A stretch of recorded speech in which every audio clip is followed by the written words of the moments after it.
When I was young, I thought of Blessed as a giant, like Hercules, right? Shouting, because he is shouting Brian, isn't he? But when I watched it the other night, and it might be because I've got older and fatter, and I looked at him in his he wears sort of hot pants, doesn't he? Is it lederhosen that he's wearing? What is he? He's like, what is he, king of the hawkmen?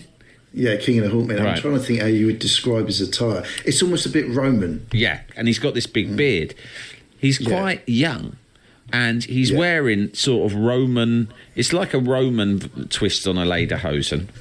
But the key thing that I noticed, I don't know if this is almost like a sexual thing, but he's got these amazingly muscular and implausibly smooth thighs.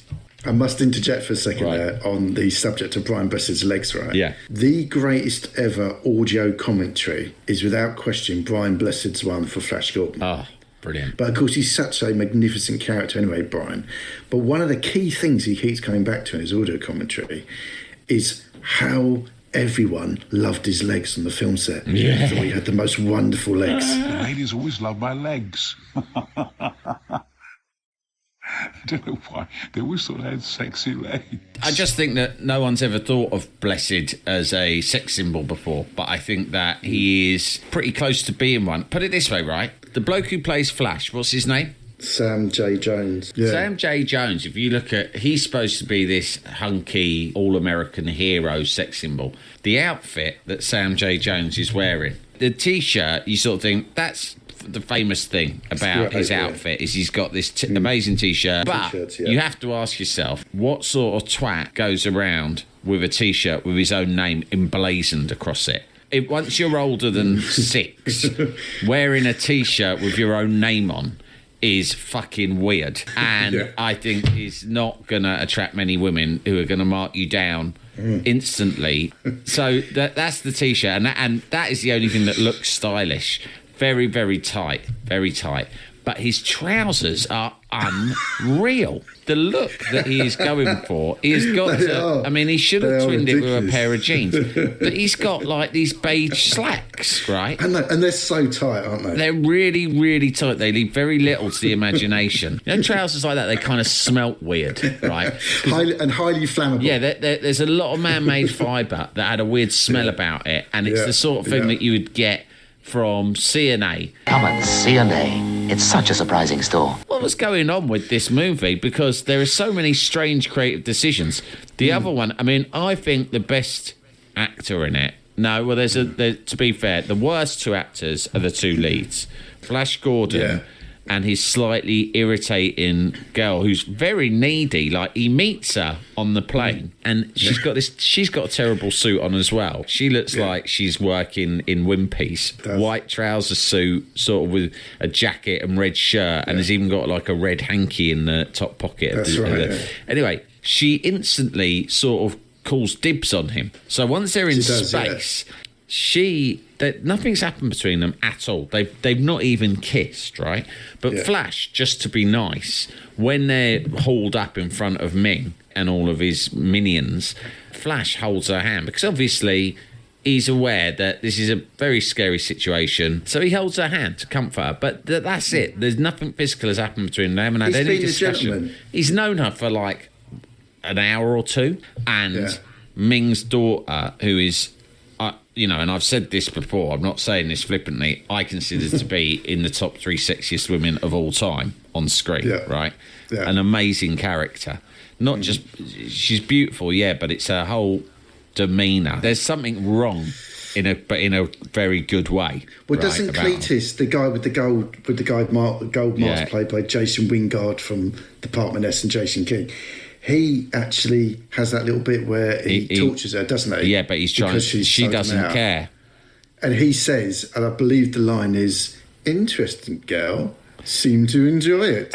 Yeah, there's loads of really iffy sort of stuff there. Ming's sexy daughter comes out and just gives him a little bit of a once-over, thinking, weird bloke. Got a T-shirt with his own name on and some tight slacks, but other than that, I like what I see, right? the girl, the main girl, she gets immediately really uppity about it, and she says to Flash, "Hey, remember me?"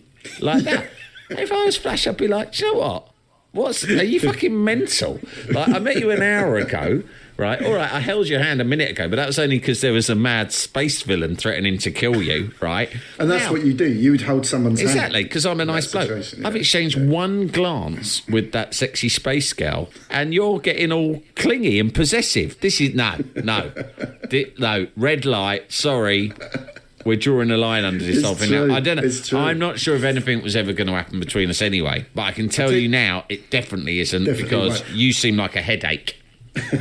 I'll tell you what, though, it has to be said though that weird T-shirt we're slagging off. Yeah. Obviously worked on her. Well, it worked on everyone, so maybe we should think about getting T-shirts for our names on. You've given me a nice little segue into the bit that happens shortly after that. That strange bit where Ming calls Dale Arden towards him, and she doesn't want to go, obviously, and as we've already established, Flash is a gentleman, so he kind of like puts his arm around her as if to say, fuck you, baldy, Ming. Yeah. But then he does some sort of weird thing on her.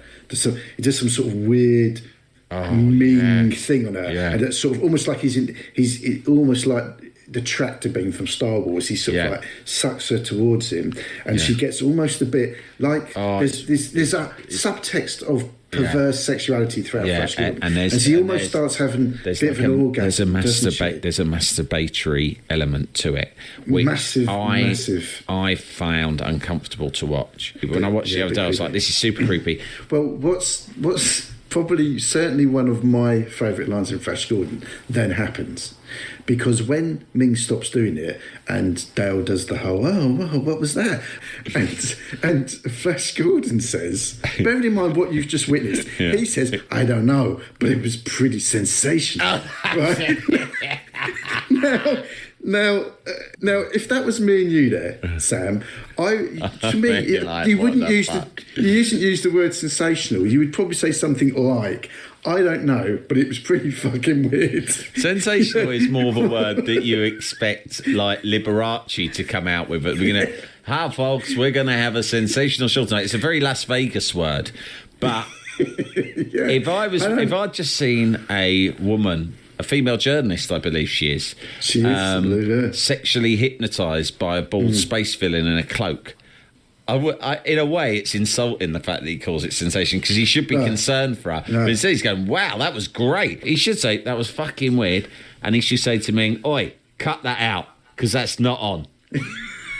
It's weird. It's weird for a guy who, as we've already said, has shown the attributes of a gentleman. Yeah, he changes his tune completely. Yeah. He's like, "This is fucking great." Yeah, it's fucking. I mean, at first, I wasn't sure about being up in space, right?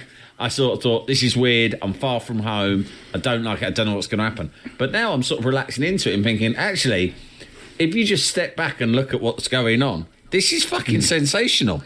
I mean, look, there's fucking men with wings over there, there's a geezer with a fucking gold face over there, this cunt seems to be in charge and he can do sex hypnosis on people. I mean, this is, to be fair, this is like fucking good. Yeah. This is really sensational stuff.